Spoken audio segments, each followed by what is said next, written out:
yaitu tentang garis lurus terhadap bidang di sini.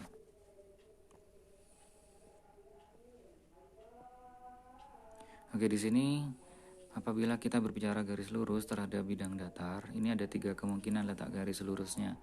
Yang pertama bisa memotong bidang datar, bisa sejajar atau terletak seluruhnya pada bidang atau menempel. Nah, di sini jika suatu garis memotong bidang datar, maka titik potong keduanya dapat dicari sebagai berikut. Jadi misalkan ini persamaan garisnya, terus ini bidang. Nah, di sini untuk mencari koordinat titik potong garis pada bidang sama saja dengan mencari harga dari X, Y, Z di sini ya. Jadi ini ada persamaan. Kalau misalkan kita substitusikan, ini kita bentuk menjadi lambda ini, sehingga nanti kalau kita substitusikan akan menjadi persamaan umum seperti ini. A dikali A kecil dan seterusnya dikali dengan lambda, terus ini persamaan garis biasanya. Nah, dari kesamaan ini dapat kita simpulkan ada 4 kemungkinan harga dari lambda. Jadi di sini kalau misalkan harga lambdanya 1, maka koordinat titik potongnya dapat ditentukan. Terus di sini jika 0 titik potong garis dan bidang ialah X1 X, Y2 Z1 sendiri. Ini bisa dipahami sendiri ya.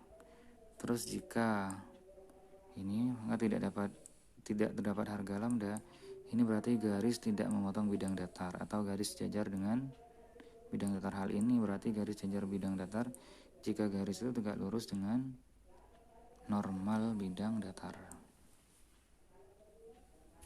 Oke, di sini dapat dipahami lagi ya. Maka tidak terdapat harga lambda. Ini berarti garis tidak memotong bidang datar atau garis sejajar bidang datar. Hal ini berarti garis sejajar bidang datar jika garis itu tegak lurus normal dari bidang datar. Oke, yang nomor 4 di sini, maka garis sejajar bidang datar dan mempunyai titik persekutuan dengan bidang. Hal ini berarti garis terletak seluruhnya pada bidang. Jadi syaratnya ini perkaliannya 0, terus ini sama dengan 0 juga. Oke, lanjut ke contoh soal. Contoh soal misalkan tentukan titik potong garis lurus ini dan bidang ini. Nah, koordinat potongnya dapat dijelaskan dengan menyusun persamaan ini ya. Ingat dulu pada materi matriks. Jadi ini kita buat matrik dari persamaan ini ya. Jadi nanti kita peroleh matriknya itu berupa angka-angka. Yang angkanya itu berapa saja? Yaitu 1, 2, 2, 1, min 3, 1, 0, 1, 5, dan seterusnya. Nanti bisa diteruskan sendiri.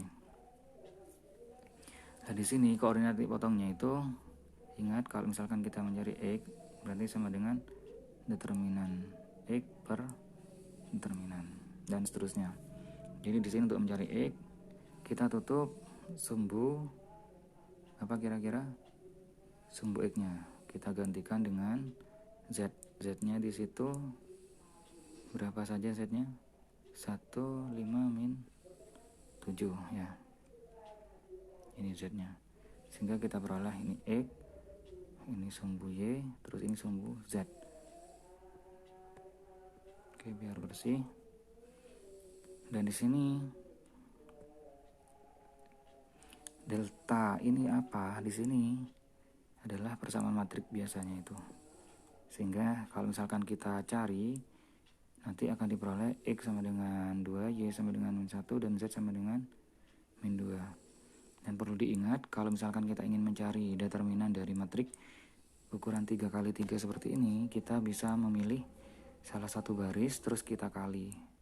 Perlu diingat-ingat lagi ya. Jadi misalkan kita pilih baris ini 0, 1, 5. Jadi nanti kita 0 dikali dengan 25, 2 min 7 dan seterusnya.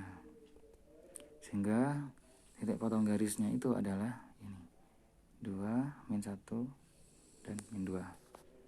Oke, contoh berikutnya, carilah persamaan garis yang melalui ini tegak lurus ini ya. Jadi di sini kita misalkan garisnya itu melalui titik ini persamaannya ini ya.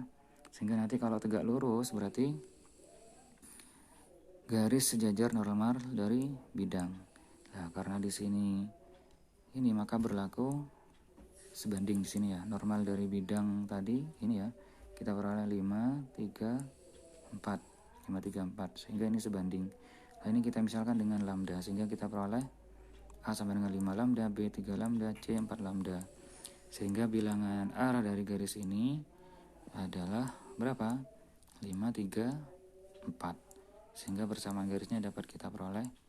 Ini kita kembalikan lagi ke sini. Sehingga tujuannya sini adalah mencari A, B, C itu tadi. Oke, terima kasih. Semoga bisa dipahami. Wassalamualaikum warahmatullahi wabarakatuh.